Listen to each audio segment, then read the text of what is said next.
Halo semua, selamat datang lagi di DA Movie. Kali ini aku akan mereview film drama horor berjudul The Shining yang dirilis pada tahun 1980-an. Film ini menceritakan tentang kisah keluarga penjaga hotel yang hidup terisolasi di sebuah hotel mewah di pegunungan selama 6 bulan. Mereka yang awalnya menikmati hari-harinya secara normal, mulai dihantui oleh sisi gelap dari hotel itu. Penasaran kan? Oke, sebelum aku lanjut ke alur cerita lengkapnya, jangan lupa di subscribe ya. Kalau udah, yuk langsung aja kita ke alur ceritanya. Film berawal dengan diperlihatkannya pemandangan indah di sebuah pegunungan. Di gunung itu, terdapat sebuah hotel bernama Overlook. Lalu terlihat seorang pria bernama Jack Torrance. Ia datang ke hotel tersebut untuk sebuah interview pekerjaan sebagai penjaga hotel. Hotel itu hanya buka dari bulan Mei hingga Oktober dan tutup di musim dingin akibat jalan tertutup oleh salju. Selama hotel itu tutup, Jack bertugas untuk tinggal di sana dan menjaga hotel itu bersama keluarganya. Manajer hotel juga memberitahukan kepada Jack bahwa di hotel tersebut pernah terjadi kasus pembunuhan di mana penjaga hotel sebelumnya membunuh istri dan kedua anak perempuannya lalu bunuh diri. Wajah Jack sempat berubah mendengar itu. Namun karena dia membutuhkan uang, Jack tetap mengambil pekerjaan itu. Jack pun menghubungi istrinya yang bernama Wendy, memberikan kabar bahwa diterima dan meminta mereka untuk bersiap-siap. Sementara itu di rumah, anak Jack yang bernama Danny terlihat sedang berbicara dengan teman imajinasinya yang bernama Tony di cermin. Lalu Danny melihat bayangan darah yang tumpah ruah di sebuah lift serta melihat ada 2 gadis kecil di sana. Danny pun pingsan. Beberapa hari kemudian, Jack beserta keluarganya pergi menuju hotel tersebut dengan menggunakan mobil. Sesampainya di hotel, terlihat seluruh pegawai sedang membereskan hotel itu dan bersiap untuk pergi. Jack disambut oleh manajer hotel dan mengajak mereka berkeliling untuk menunjukkan ruangan dan fasilitas hotel tersebut, serta di mana kamar mereka. Di hotel itu terdapat sebuah taman labirin besar serta sebuah snowcat, kendaraan salju untuk mereka turun jika terjadi sesuatu. Sementara Danny yang asik bermain sendirian di sebuah ruangan dihampiri 2 gadis kecil yang dia lihat sebelumnya. Karena ketakutan, Danny kemudian pergi menemui kedua orang tuanya. Lalu seorang kepala koki bernama Halloran menunjukkan kepada Wendy dan Danny di mana dapur serta persediaan makanan berada. Di sana Danny merasakan ada sesuatu yang aneh pada Halloran. Halloran seolah berbicara menggunakan pikirannya kepada Danny. Saat manajer hotel akan menunjukkan ruangan pemanas, Wendy meninggalkan Danny bersama Halloran. Lalu Halloran mengajak Danny untuk makan es krim. Saat sedang makan es krim, Halloran yang selalu memanggil Danny dengan panggilan Dok berkata kepada Danny bahwa dia anak yang spesial. Danny memiliki sesuatu yang disebut sign, dan tidak hanya Danny sendiri yang memiliki itu. Halloran juga memperingatkan Danny untuk menjauhi kamar 237. 1 bulan berlalu, Jack yang baru bangun bercerita kepada Wendy bahwa ia berdezapu, merasakan dirinya seolah pernah ada di sini sebelumnya saat pertama kali datang untuk interview. Kemudian mereka menjalani hari-harinya dengan berbagai macam aktivitas secara normal. Jack bermain lempar bola di dalam hotel, sedangkan Wendy dan Danny bermain ke dalam labirin. Hari berikutnya, Danny yang sedang asik mengitari hotel dengan sepeda roda 3-nya, tiba-tiba terhenti di depan kamar 237. Seolah ada sesuatu yang menarik Danny, dia pun menghampiri kamar itu dan berusaha membuka pintu kamar. Namun pintu tersebut terkunci dan Danny segera lari dari tempat itu. Di tempat lain, Wendy menghampiri Jack yang sedang menulis buku, memberitahukan bahwa malam ini akan mulai turun salju. Namun Jack justru marah kepada Wendy karena telah mengganggunya kerja. Jack berkata bahwa mulai sekarang dia tidak mau diganggu jika sedang berada di ruangan itu, dan mengusir Wendy pergi. Hari berikutnya, Wendy dan Danny sedang asik bermain salju di luar.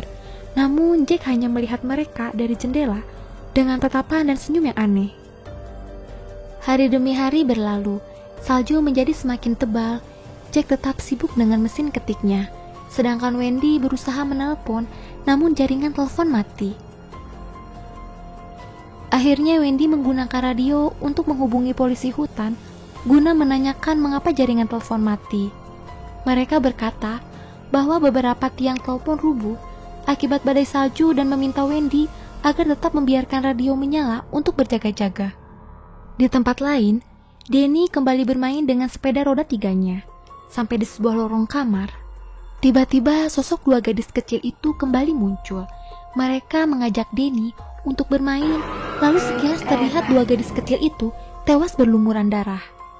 Denny yang ketakutan menutup mukanya dengan tangan, namun saat Denny mengintip, tiba-tiba 2 gadis kecil itu menghilang.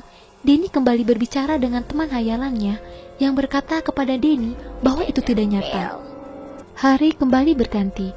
Terlihat Wendy dan Denny sedang asik bersantai di depan TV, sedangkan Jack sedang tidur. Denny meminta izin kepada ibunya untuk mengambil mainan di kamar. Wendy mengizinkan Denny pergi, asal tidak mengganggu ayahnya yang sedang tidur. Sesampainya di kamar, Jack yang ternyata tidak tidur, memanggil Denny dan memangkunya. Denny terlihat agak ketakutan karena sikap Jack yang aneh. Denny sempat bertanya kepada Jack, apakah ayah akan menyakitiku dan ibu? Hari berikutnya, Denny yang sedang asik bermain di lorong, tiba-tiba sebuah bola menggelinding ke arahnya. Denny yang penasaran, mencoba mencari siapa yang melempar bola itu. Hingga sampai di sebuah kamar yang pintunya terbuka, ternyata itu adalah kamar 237. Denny pun masuk ke dalam kamar itu. Lalu scene beralih ke sebuah ruangan, tempat mesin penghangat berada. Wendy yang sedang memeriksa mesin-mesin itu mendengar suara Jack berteriak. Wendy segera berlari menghampiri Jack yang ternyata sedang bermimpi buruk.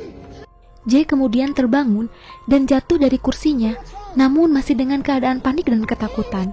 Jack bercerita bahwa dia bermimpi membunuh serta mencincang Wendy dan Denny. Saat Wendy berusaha menenangkan Jack, Denny muncul dan berjalan ke arah mereka. Wendy pun menghampiri Denny, lalu melihat baju Denny telah robek dan ada bekas memar di lehernya. Wendy yang mengira itu adalah ulah Jack, segera menggendong Denny sambil berteriak marah kepada Jack dan kembali ke kamar mereka. Namun Jack hanya diam seperti orang linglung. Kemudian Jack berjalan sambil berbicara sendiri menuju suatu ruangan bernama Gold Room. Jack duduk di kursi bar yang kosong sambil berharap mendapatkan bir dan berkata rela menukarkan jiwanya demi itu. Tiba-tiba muncul seorang pelayan bar di depan Jack, dan bar yang tadinya kosong kini penuh dengan minuman keras. Pelayan itu pun mulai menuangkan minuman kepada Jack, dan mereka terlihat mengobrol dengan asik. Lalu Wendy datang ke sana sambil menangis dan membawa sebuah pemukul bisbol. Tiba-tiba ruangan itu kembali terlihat kosong. Wendy berkata kepada Jack bahwa ada orang lain di hotel ini. Denny mengatakan bahwa dia dilukai oleh seorang wanita di kamar 237. Sementara itu di tempat lain, Halloran yang sedang menonton TV mendadak seolah-olah terhubung dengan Denny karena ia merasakan ada sesuatu yang membahayakan. Lalu Jack yang memeriksa ke kamar 237 menemukan seorang wanita cantik di kamar mandi tanpa busana. Mereka pun berciuman.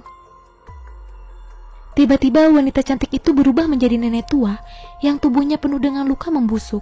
Jack yang ketakutan segera lari menuju ke kamarnya. Sesampainya di kamar, Jack berkata kepada Wendy bahwa tidak ada seorang pun di sana dan mungkin Denny yang melukai dirinya sendiri. Wendy berkata kepada Jack untuk membawa Denny pergi dari hotel itu dengan menggunakan snowcat. Namun Jack langsung marah kepada Wendy mendengar itu dan kemudian pergi. Sedangkan Denny yang sedang tidur di kamarnya kembali melihat bayangan darah yang tumpah ruah di depan sebuah lift. Sementara itu, Halloran berusaha menelpon ke hotel, namun tidak bisa karena jaringan yang terputus. Ia akhirnya menelpon polisi hutan dan meminta tolong agar mereka menghubungi Jack dan keluarganya menggunakan radio. Namun sayangnya tidak ada seorang pun yang mendengar panggilan radio itu. Jack yang marah akhirnya kembali ke Gold Room. Ruangan itu sekarang penuh dengan orang-orang yang sedang berpesta. Setelah mengambil segelas minuman dari bartender yang ia temui sebelumnya, Jack lalu berbaur dengan kerumunan orang-orang yang sedang berpesta. Namun saat jalan, Jack bertabrakan dengan seorang pelayan yang sedang membawa minuman. Baju Jack kotor terkena minuman itu. Kemudian mereka pergi ke toilet untuk membersihkan baju Jack. Saat sang pelayan membersihkan bajunya, Jack bertanya siapa nama pelayan itu. Pelayan itu berkata kalau dia adalah Delbert Grady. Jack mengenali nama itu. Grady adalah penjaga hotel sebelumnya yang telah membunuh keluarganya sendiri dengan sadis lalu bunuh diri. Grady berkata bahwa dia tidak mengerti apa yang Jack maksud. Anak dan istrinya sedang bermain di tempat lain. Kemudian Grady menghasut Jack tentang bagaimana cara mengatur keluarganya seperti yang ia lakukan kepada keluarganya sendiri. Grady juga berkata bahwa Danny berusaha menghubungi orang luar untuk ikut campur dengan menggunakan bakatnya yang spesial. Bakat yang akan digunakan untuk menentang Jack. Jack mulai termakan hasutan Grady. Jack kemudian merusak radio komunikasi dan melanjutkan pekerjaannya menulis buku. Di tempat lain, Halloran yang khawatir berusaha kembali ke hotel. Sementara itu, Wendy semakin cemas dengan keadaan Danny yang terus membisu, lalu ia berusaha mencari Jack ke ruangan kerjanya untuk berbicara. Tapi sesampainya di sana, ruangan itu ternyata kosong. Wendy menemukan naskah yang selama ini diketik oleh Jack. Wendy shock ketika mengetahui semua lembaran kertas tersebut hanya berisi satu kalimat yang terus diulang. Sebuah pepatah yang berarti terus bekerja membuat Jack bosan. Tiba-tiba Jack muncul dari arah belakang dengan senyum yang sangat menakutkan. Jack terus mendesak dan menekan Wendy. Wendy yang menangis ketakutan terus mundur sambil mengayunkan tongkat bisbolnya dan berkata untuk tidak menyakitinya. Saat Jack berusaha meraih pemukul itu, Wendy lalu memukul tangan dan kepala Jack. Jack pun terjatuh dan pingsan. Kemudian Wendy menyeret Jack dan menguncinya di dalam lemari penyimpanan makanan. Wendy yang hendak pergi dari hotel tersebut dengan menggunakan snowcat menemukan kendaraan itu telah dirusak oleh Jack. Jack yang terkurung mendengar suara Grady dari arah luar yang kemudian membukakan pintu untuk Jack. Wendy yang kelelahan akhirnya tidur di kamarnya. Sementara itu, Danny yang seperti kerasukan mengambil pisau milik Wendy lalu menuliskan kalimat Red Room di pintu kamar mandi, kemudian meneriakkan kalimat itu dengan keras. Wendy yang terbangun, lalu ia kaget melihat tulisan itu di cermin yang ternyata bertuliskan murder yang artinya pembunuh. Tiba-tiba terdengar suara keras dari arah luar. Ternyata itu adalah Jack yang berusaha menjebol pintu dengan kampak. Wendy yang ketakutan kemudian membawa Danny ke dalam kamar mandi dan berusaha keluar menggunakan jendela yang ada di sana. Namun sayangnya, jendela itu hanya muat untuk Danny. Wendy menyuruh Danny untuk lari, lalu kemudian Danny lari ke dalam hotel dan bersembunyi di sebuah lemari. Sementara itu, Jack menghampiri kamar mandi dan mulai menjebol pintu. Saat Jack memasukkan tangannya untuk membuka kunci, Wendy langsung melukai tangan Jack dengan pisau. Lalu terdengar suara kendaraan salju milik Halloran yang telah sampai di hotel itu. Mendengar suara itu, Jack kemudian pergi dari kamar mandi untuk memeriksanya. Halloran pun masuk ke dalam hotel sambil memanggil nama Jack. Jack yang bersembunyi langsung mengayunkan kampaknya ke dada Halloran hingga membuat Halloran tewas. Danny yang dapat merasakan Halloran telah tewas kemudian berteriak. Teriakan itu terdengar oleh Jack dan kemudian mengejar Danny. Sementara itu, Wendy langsung keluar dari kamar mandi dan mulai mencari Danny. Wendy mendengar suara-suara aneh di seluruh ruangan hingga sampai di suatu kamar, Wendy melihat dua sosok yang aneh. Wendy yang ketakutan terus lari hingga ia menemukan Halloran yang telah tewas. Lalu sosok lain kembali muncul, sosok Grady yang berlumuran darah. Wendy kemudian terus lari hingga tiba di sebuah ruangan tua yang penuh sarang laba-laba serta tengkorak manusia, dan sebuah lift yang tiba-tiba mengeluarkan darah yang sangat banyak. Sementara itu, Jack terus mengejar Danny hingga ke dalam labirin. Jack mengikuti jejak kaki Danny dan terus mengejarnya. Namun Danny berhasil mengecoh Jack dengan cara berjalan mundur di atas jejak kakinya lalu bersembunyi. Jack akhirnya tersesat dan terus berputar-putar di dalam labirin tersebut. Sedangkan Danny yang berhasil keluar dengan mengikuti jejak kakinya sendiri, akhirnya bertemu dengan ibunya lalu bergegas pergi dengan menggunakan kendaraan salju milik Halloran meninggalkan hotel itu. Esok paginya, Jack telah tewas membeku di dalam labirin itu. Lalu scene memperlihatkan sebuah foto sejumlah orang yang berpesta di hotel itu. Salah satu orang di foto tersebut mirip seperti Jack. Di foto juga bertuliskan tahun 1921. Lalu film pun berakhir. Oke guys, itu saja cerita tentang film The Shining. Kalian pasti bertanya-tanya, kenapa wajah pria yang mirip Jack ada di sebuah foto yang diambil 60 tahun yang lalu? Apakah mungkin Jack memang pernah ada di hotel itu sebelumnya? Ternyata Jack merupakan reinkarnasi dari seseorang yang ada di foto tersebut. Hal itu kita bisa lihat pada adegan awal di mana Jack berkata kepada Wendy bahwa Jack merasa dejavu seolah pernah ada di hotel itu sebelumnya.